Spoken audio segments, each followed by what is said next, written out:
నువ్వు బస్ ఎక్కిపోతావో, ఎప్పుడైతే నీవు ఇబ్బంది పడతావో అప్పుడు మాత్రమే నువ్వు లైసెన్స్ అప్పటి వరకు ఫోన్లో చేపిస్తావు. ఏమని సార్ బండి ఇప్పియాలి, ఎన్ని రోజులు వేరే వాళ్ళని కాలు పట్టుకుంటావు? నీకు సెల్ఫ్ రెస్పెక్ట్ లేదా?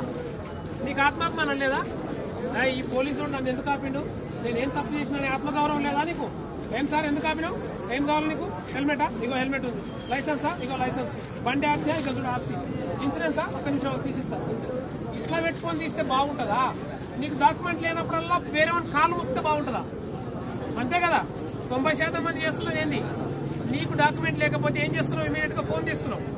ఫోన్ తీసి హలో అన్నా ఎస్ఐ పట్టుకున్నాడే కొంచెం చెప్పానా చెప్తాడు. నీ విడిచినప్పుడే నీకు అక్కడ బస్సు కుదురుతుంది. అప్పుడు ఆయన వచ్చి కాపాడతాడా? నీకు ఫోన్ చేసిన నాయకుడు వచ్చి కాపాడతాడా నిన్ను? నీకు ఫోన్ చేసిన నాయకుడు నీ హెల్మెట్ నీ నెత్తి వాళ్ళకి సాగకుండా ఆపుతాడా? ఏది ఆపుతుంది? నీ సెల్ఫ్ డిసిప్లిన్, నీ ప్రవర్తన, నీ క్రమశిక్షణ నిన్ను కాపాడుతుంది.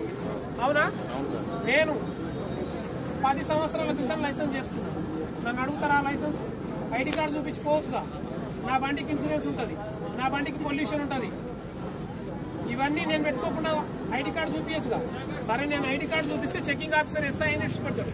నన్ను ఒక బండి కుదిరితే నాకు ఇన్సూరెన్స్ వస్తుందా? నన్ను ఎవడు కాపాడుతాడు? అప్పుడు నా ఐడి కార్డు కాపాడుతుందా?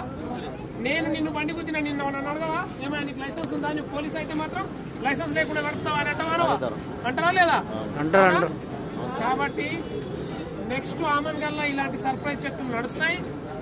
లైసెన్స్ లేని బండ్లు నెక్స్ట్ టైం అయితే మాత్రం విడిచిపెట్టాం. ఇప్పుడు ఎవరికైతే ఏ బండ్లకైతే లైసెన్స్ లేవో వాళ్ళందరూ మీకు తెలిసిన లైసెన్స్ ఉన్న వ్యక్తిని తీసుకొచ్చి లైసెన్స్ చూపిస్తే వాళ్ళకి బండి హ్యాండ్ ఓవర్ చేస్తాం. లైసెన్స్ ఉన్న వాళ్ళకి బండి హ్యాండ్ ఓవర్ చేస్తాం. వాళ్ళు హెల్మెట్ తీసుకొని వస్తే వాళ్ళకి బండి హ్యాండ్ ఓవర్ చేస్తాం.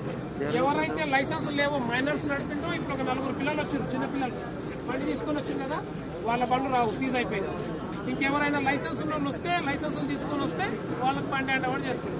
లైసెన్స్ లేకుండా బండి నడిపే హక్కు లేదు. ఓకేనా? ఆటోలలో కూడా పైన 3, 4, 5 మంది కూర్చొని పోతే ఇన్సూరెన్స్ కంపెనీ వాడు ఇన్సూరెన్స్ ఇస్తాడా? ఇయ్యడు. సో బండి పట్టుకున్నప్పుడే నెక్స్ట్ టైం బండి పట్టుకున్నప్పుడే మీ అందరికి తెలివి ఉంటే, మీరందరూ సంస్కారవంతులు అయితే, చదువుకున్నట్లయితే బండి పట్టుకున్నప్పుడు ఏం చేయాలి? సార్ నాకేమేమి లేవు, నన్ను ఎందుకు పట్టుకున్నాట? బాబు నీకు హెల్మెట్ లేదు, మంచి సార్ హెల్మెట్ కొనుక్కుంటా. ఇన్సూరెన్స్ లేదు నీ బండికి సార్, చేయించుకుంటా. సార్ నాకు లైసెన్స్ లేదు, చేయించుకుంటా. ఇట్లా అన్నోడు నా దృష్టిలో మనిషి, సంస్కారవంతుడు, తెలివి ఉన్నోడు. నాకు లైసెన్స్ లేదు, ఒక్క నిమిషం సార్ నేను ఫోన్ చేస్తాను. నీకు లైసెన్స్ లేదు సార్, నేను లోకల్ సార్,